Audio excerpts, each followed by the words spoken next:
Hello viewers, welcome and welcome back to all on my YouTube channel. मैं आरती सिंह आप सभी का वेलकम कर रही हूँ अपने यूट्यूब चैनल पे, जिसका नाम है बायोलॉजी एजुकेशन हब। और इस चैनल के माध्यम से हम आप सभी को जो है फ्री क्वालिटी एजुकेशन देने की कोशिश करती हूँ। तो जो भी हमारे चैनल पे नए हैं वो हमारे चैनल को सब्सक्राइब करें, और जो पहले से जुड़े हुए हैं और जो हमारे चैनल को सब्सक्राइब किए उन सबको तहे दिल से धन्यवाद। और आज का जो विशेष टॉपिक है जो मैं आगाह कर रही हूँ, स्टार्ट करने जा रही हूँ, वो ये है कि 2026 में जो पेपर होंगे बिहार बोर्ड के, तो वो मैं चैप्टर वाइज आपको करवाऊंगी। और सारे वीडियो जो है आप लोग बहुत ध्यान से देखिएगा, क्योंकि आपको बहुत ज़्यादा हेल्पफुल ये वीडियो होगा। मुझे एक्सपीरियंस है बोर्ड एग्जामिनेशन का। मेरे कई सारे जो है पीछे जिन बच्चे को मैंने पढ़ाई हूँ, वो सारे बच्चे जो है बायो में इवन बोल सकते हैं, या फिर कई सारी चीज़ें मैं डिस्कस करती हूँ कि क्वेश्चन अगर आते हैं तो कैसे मुझे क्वेश्चन को अटेंड करना है, किस तरीके से कौन सा जो होता है तरीका होना चाहिए, ताकि जो है कोई भी अगर कॉपी चेक कर रहे जो टीचर है उनको क्वेश्चन अट्रैक्टिव लगे आंसर देखने में, और वो आपको जो है फुल मार्क्स दे। ठीक है, तो ये सेशंस अब जो है चलते रहेंगे। लिखा हुआ है बोर्ड एग्जामिनेशन 2026 क्लास 12 के लिए है। मैं क्लास 10 का भी लेके आऊँगी और चैप्टर वाइज जो भी इंपॉर्टेंट क्वेश्चन होंगे वो भी करवाऊंगी, एंड लास्ट में जो है वो ऑब्जेक्टिव क्वेश्चंस भी दूंगी। ठीक है, तो बिना देर किए हुए मैं स्टार्ट करती हूँ। और ये जो है क्लास 12 का पीछे एक चैप्टर जो कि sexual reproduction in flowering plant था, वो मैंने पढ़ा चुकी हूँ, आप लोग प्लेलिस्ट में जाके देख सकते हैं। और दूसरा जो था रिप्रोडक्शन इन ऑर्गेनिज्म, यानी कि यूनिट फर्स्ट का 2 चैप्टर। यूनिट फर्स्ट का जो है एक चैप्टर जिसका नाम है रिप्रोडक्शन इन ऑर्गेनिज्म,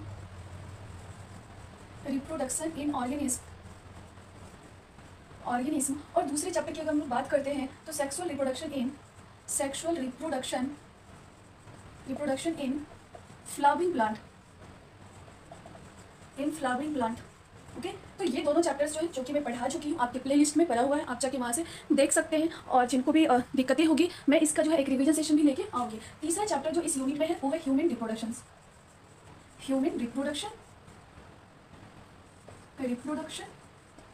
और चौथा हो जाएगा रिप्रोडक्टिव हेल्थ। ओके, तो अभी तक में मैंने 2 चैप्टर हम लोग पढ़ चुके हैं। तीसरा चैप्टर है ह्यूमन रिप्रोडक्शन और चौथा हो जाएगा रिप्रोडक्टिव हेल्थ। तो आज जो चैप्टर स्टार्ट करने जा रहे हैं हम लोग वो है ह्यूमन रिप्रोडक्शन चैप्टर है। इसको हम लोग स्टार्ट करेंगे बखूबी, बेसिक से चलेंगे ऊपर। और सबसे पहले, जैसे कि मैंने पहले भी जो वीडियो लेक्चर है पढ़ा, उसमें आप देख सकते हैं कि मैं सिनॉप्सिस बताती हूँ कि किस तरीके से मुझे इस चैप्टर में क्या क्या चीज़ें पढ़नी है। तो ये सारी चीज़ को मैं देखते हुए चलती हूँ। तो चलिए स्टार्ट करते हैं ह्यूमन रिप्रोडक्टिव सिस्टम। ठीक है, और या फिर ह्यूमन रिप्रोडक्शन।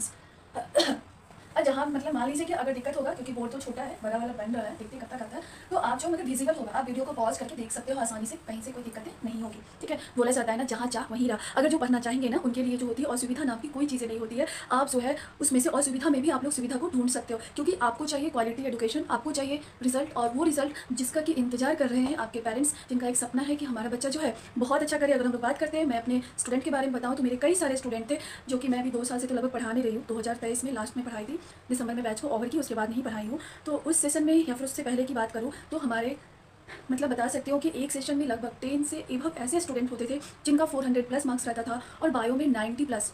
कई सारे बच्चे थे जिनका कि 90 प्लस था। और ये मैं फेक नहीं रही हूँ, क्योंकि मुझे चैनल का ऐसा नहीं है कि झूठ मूठ में कोई प्रमोशन करना है, ये मैं नहीं चाहती हूँ। आप लोग पढ़ के देखिए, उस पर फिर आपको समझ में आ जाएगी। चलिए, तो चैप्टर का नाम है ह्यूमन रिप्रोडक्शन। हिंदी अगर इसकी बात करेंगे, मानव प्रजनन। ठीक है, मानव प्रजनन। अगर इस चैप्टर के सिनॉप्सिस को लेके हम लोग देखते हैं कि क्या क्या चीज़ें मुझे पढ़ना है, तो सबसे पहले आज जो हम पढ़ेंगे उसको आप लोग देख सकते हैं। आज जो पढ़ना है वो हो जाएगा आपके लिए, सबसे पहले हम लोग देखेंगे कि रिप्रोडक्शन क्या है, समझेंगे इसको। पहले भी मैं इसको समझा चुकी हूँ, बट फिर से अगेन। उसके बाद हम देखेंगे कि जो ह्यूमन में रिप्रोडक्शन होता है वो कैसे होता है। तो यहाँ पे कुछ फीचर्स हम लोग देखेंगे, ह्यूमन रिप्रोडक्शन फीचर। ठीक है, और तीसरा पॉइंट जो हो जाएगा वो हो जाएगा आपका रिप्रोडक्टिव या फिर रिप्रोडक्शन इवेंट्स। ठीक है, तो आज मैं ये 3 टॉपिक पे डिस्कस करने वाली हूँ। तो कंटिन्यू करते हैं, आगे बढ़ते हैं हम लोग वीडियो में। ठीक है, दिख रहा होगा, होप सो, कहीं से कोई दिक्कत नहीं होगी आपको। चल,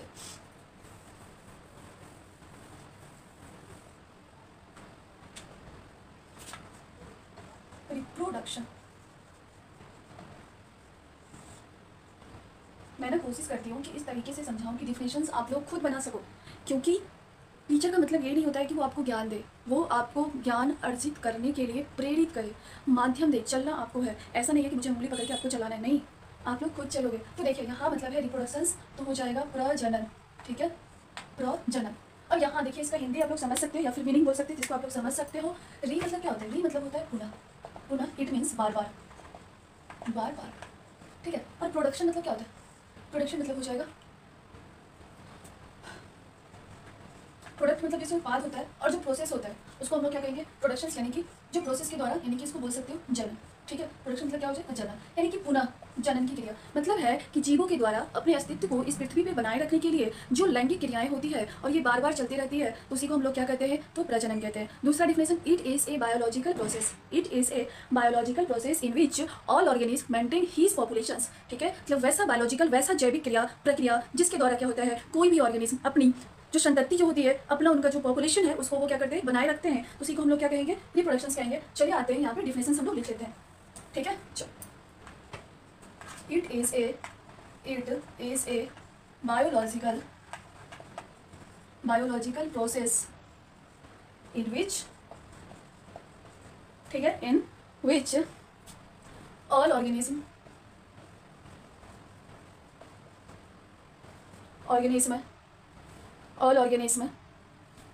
प्रोड्यूस या फिर रिप्रोड्यूस is offspring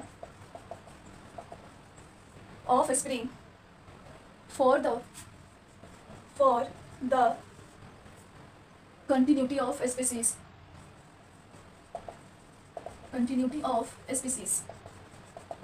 ठीक है, मतलब यहाँ समझ लीजिए, it is a biological process, या क्या है, जैविक क्रिया है, इन विच, जिसमें ऑल ऑर्गेनिज्म रिप्रोड्यूस, जो क्या करते हैं, रिप्रोड्यूस करते हैं, प्रजनन करते हैं, हीज ऑफ स्प्रिंग, यानी कि अपनी संतति को, for the continuity of species, मतलब है कि अपने जो पॉपुलेशन है उसकी कंटिन्यूटी को बनाए रखने के लिए। और स्पीसीज वर्ड आप सभी को पता होगा, ये स्मॉलेस्ट यूनिट ऑफ क्लासिफिकेशन है। क्या है ये, smallest unit of classification. Species के बाद जीनस, ऐसे करके पूरा जो है वो स्ट्रक्चर्स बनते हैं। क्लास 11th में आप लोगों ने पढ़ा होगा। ठीक है, जो लोग नहीं पढ़े हैं इसका वीडियो भी अपलोड हो जाएगा 11th वाले बच्चों के लिए, वहाँ से जाकर देख सकते हैं। चलिए, तो ये हो गया रिप्रोडक्शन का डिफिनेशंस कंप्लीट हो गया। नेक्स्ट हम लोग बात करते हैं, वो हो जाएगा ह्यूमन को लेके। ओके, तो देखते हैं ह्यूमन। अब जो ह्यूमन होते हैं, ह्यूमन में यानी कि मानव में जो प्रजनन होता है वो कैसा होता है, इसको लेके हम लोग यहाँ पे देखेंगे, क्योंकि इस चैप्टर में जो है मुझे सिर्फ और सिर्फ ह्यूमन के बारे में पढ़ना है। ठीक है, अभी ह्यूमन में क्या क्या चीज़ें होती है, तो सबसे पहले आप लोग लिख सकते हो कि जो रिप्रोडक्शन होता है उसका कौन सा फॉर्म होगा, तो सेक्सुअल। कौन सा हो जाएगा, सेक्सुअल हो जाएगा, सेक्सुअल रिप्रोडक्शन होगा। अब यहाँ पे समझ लीजिए कि जो रिप्रोडक्शन होते हैं, शॉर्ट में यहाँ मैं बता रही हूँ, उसको दो भाग में बांटा गया, क्लासीफाई इनटू टू फॉर्म्स। एक होता है ए सेक्सुअल और दूसरा हो जाएगा सेक्सुअल। ठीक है, इसमें क्या होता है, only one parents involve, only one parents involve. और यहाँ पे हो जाएगा बोथ पेरेंट्स, यहाँ पे आप पार्टनर्स भी यूज कर सकते हैं, male and female are involve.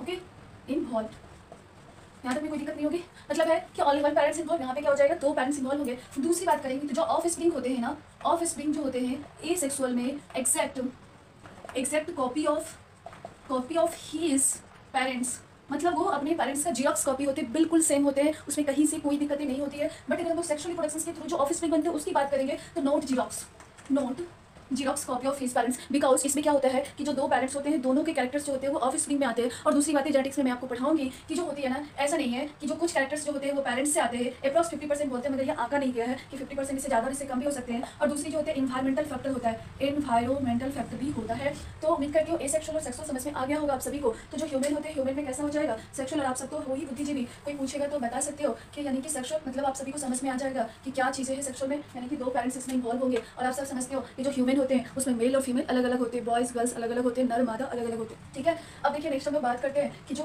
Human होते हैं इसमें कैसा रिप्रोडक्शन होगा। तो ये होते हैं भी पेरस, याद रखिएगा, भी पेरस की बात करते हैं। ये भी पेरस का मतलब क्या हो जाता है, तो ध्यान से रखिएगा। देखो, एक होता है ओभी पेरस, ओभी वर्ड याद रखना, एक, ठीक है, या फिर एक को बोला जाता है ना ओभा। तो ओभी पेरस का मतलब होता है वैसे ऑर्गेनिज्म जो बच्चे ना देके क्या करते हैं, अंडे देते हैं, तो उन्हीं को हम लोग क्या कहेंगे, ओवी पेरस। मगर ह्यूमन होता है बीवी पेरस, क्योंकि ये जो होते हैं वो बच्चे को देते हैं, इनका ऑफ स्प्रिंग जो होता है वो बच्चा होता है, इसीलिए इनको क्या कहा जाएगा, तो बीवी पेरस कहा जाता है। ठीक है, नेक्स्ट में देखिएगा, अब जो होता है ओवी पेरस जितने भी होंगे ना, बीवी पेरस जितने भी होंगे उनको याद करने का तरीका यही है कि जो ओवी पेरस होते हैं उनका कान जो होता है वो बाहर की तरफ होता है। जो बीवी पेरस होंगे उनका कान क्या होता है, बाहर की तरफ होता है। और जो ओवी पेरस होते हैं उनका कान क्या होता है, अंदर की तरफ होता है। आप समझो, और जो भी बीवी पेरस है उनमें मेमोरी ग्लैंड्स डेवलप होते हैं, जो ओवी पेरस होते हैं उनमें मेमोरी ग्लैंड्स डेवलप नहीं होते। ये डिफरेंसेस मैंने आपको बता दी। ठीक है, चलिए नेक्स्ट में अगर हम बात करते हैं तो जो सेक्सुअल होते हैं यानी कि जो ह्यूमन होते हैं उसमें देखिए मेल और फीमेल की बातें हो रही है। आप यहाँ पे देख सकते हो मेल और फीमेल जो होते हैं वो अलग अलग हो जाते हैं। और दूसरी बातें अगर हम लोग कहते हैं तो वो हो जाएगा कि जो ह्यूमन होते हैं इसमें जो रिप्रोडक्शन का प्रोसेस होता है वो कब से स्टार्ट होता है, तो reproductive events are in in human start after puberty.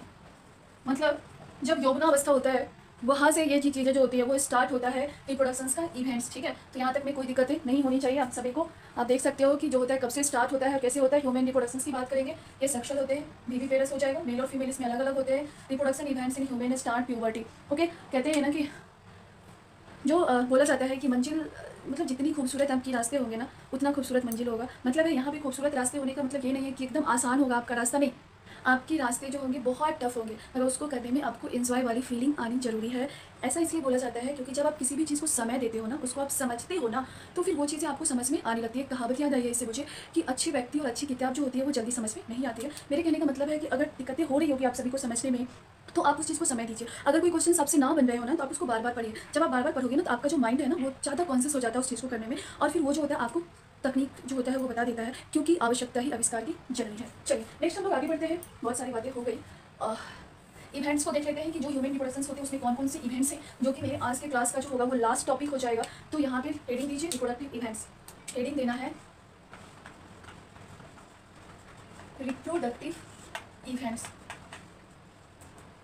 ठीक है, रिप्रोडक्टिव इवेंट्स। तो सबसे पहला आप लोग लिखेंगे गैमेटोजेनेसिस।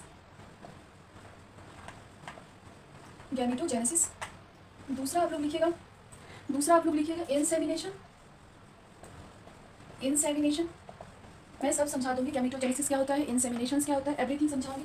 तीसरा लिखिएगा फर्टिलाइजेशन। ठीक है, जब फर्टिलाइजेशन हो जाएगा नेक्स्ट लिखिएगा फॉर्मेशन ऑफ ब्लास्टोसिस्ट। पांचवा हो जाएगा आपका इम्प्लांटेशन।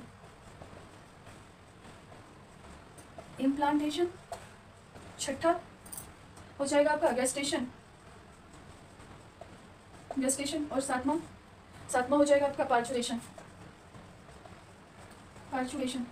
मतलब है gametogenesis, insemination, fertilisation, formation of blastocyst, implantation, gestation और पैचुरेशन। चलिए एक बार हम इसको समझ लेते हैं। गैमेटोजेनेसिस की बात करेंगे, यानी कि फॉर्मेशन ऑफ गैमेट को हम लोग क्या कहते हैं, गैमेटोजेनेसिस हम पहले ही बता चुके हैं। SIS जहाँ पे भी लगता है वो सिंथेसिस यानी कि फॉर्मेशन को बताता है। इंसेमिनेशन यानी कि यहाँ पे क्या होता है, गैमेट एक जगह से दूसरी जगह जाता है, उसको हम लोग इंसेमिनेशन कहेंगे। फर्टिलाइजेशन मतलब दोनों जाने के बाद क्या हो जाएंगे, आपस में फर्टिलाइज हो जाएंगे, फ्यूज कर जाएंगे। उसके बाद जो फर्टिलाइज होने के बाद जाइगोट बनता है, उसका डेवलपमेंट होता है, उससे क्या बनता है, ब्लास्टोसिस्ट बनता है, क्योंकि 2 सेल स्टेज 4 8 60 ऐसे करके जो होता है वो आगे बढ़ता है और 32 सेल स्टेज का टोटल होता है। उसके बाद इम्प्लांटेशन जैसे हो जाता है तो इम्प्लांट होकर कहाँ आ जाएगा, यूट्रस में आ जाएगा, और जैसे यूट्रस में आता है तो गेस्टेशन पीरियड स्टार्ट हो जाता है, यानी कि जो गर्भकाल होता है वो यहाँ से स्टार्ट होता है, और लास्ट जो होता है वो हो जाएगा पार्चुरेशन। तो यहाँ तक आज हम लोगों ने देखा, सबसे पहले रिप्रोडक्शंस को देखे, उसके बाद जो होता है जो ह्यूमन में क्या क्या फीचर है उसको देखे, और फिर रिप्रोडक्टिव इवेंट्स को देख लिए। ठीक है, सबसे अब लास्ट जो होता है जो हमारी शैली है उसमें ये है कि कुछ क्वेश्चंस को देखना है। अभी तक में हम लोगों ने जो चीजें पढ़े उससे रिलेटेड क्वेश्चंस। तो चलिए क्वेश्चंस की बारी है।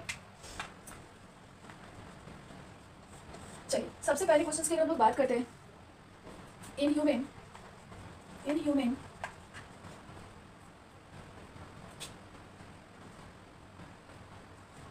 which type of reproduction occur। ठीक है, ऑप्शन है आपका पहला एसेक्सुअल, बी हो जाएगा सेक्सुअल, सी हो जाएगा स्पोर फॉर्मेशन, और डी हो जाएगा ऑल। ठीक है, नेक्स्ट हम लोग दूसरा क्वेश्चन देखेंगे।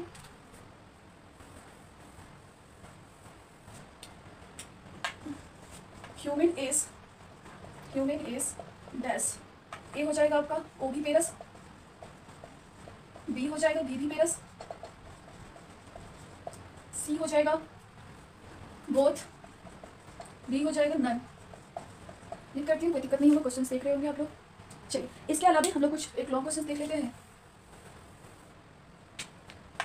एक क्वेश्चन आपका लॉन्ग हो जाएगा जो क्वेश्चन नंबर 3 हो जाएगा। व्हाट इज रिप्रोडक्शन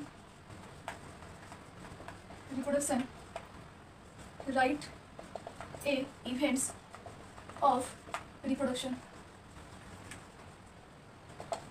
ठीक है, ये क्वेश्चन है हमारे द्वारा दिया गया है, आप सब हमारा नाम तो जानते ही होंगे। और अगर मैं अपने क्वालिफिकेशंस की बात करूं, BSc MSc, ठीक है, B.Ed, CTET and STET both are qualified. तो आप सभी जो है देख सकते हो जो सेशंस अगर आपको पसंद आए हैं तो प्लीज़ लाइक एंड सब्सक्राइब करें हमारे चैनल को। और जो भी पढ़ने वाले स्टूडेंट हैं आपके गांव में होते हैं, कई सारे बच्चे होते हैं जो बाहर जाके नहीं पढ़ सकते हैं, इवन कई सारी लड़कियां होती हैं जो मार्केट तक नहीं जा पाती हैं, तो वैसे बच्चे इस चैनल से जुड़ सकते हो। फ्री एजुकेशन है, मतलब क्वालिटी का जो है वो है एजुकेशन में आपको मिलेगी, गुणवत्तापूर्ण शिक्षा यहाँ पे दिया जाएगा। तो हमारे चैनल से जरूर जुड़े। मिलती हूँ फिर नेक्स्ट वीडियो में, तब तक के लिए अपना ध्यान रखिए और अपने परिवार वालों का ध्यान रखिए। और एक बात हमेशा याद रखिएगा, खुद को खुश रखने की जिम्मेदारी सिर्फ और सिर्फ आपका है, बाकी किसी और का नहीं है। तो खुद को खुश रखें, साथ में अपने माता पिता को हमेशा खुश रखें। ठीक है, तो Har Har Mahadev, bye bye, take care.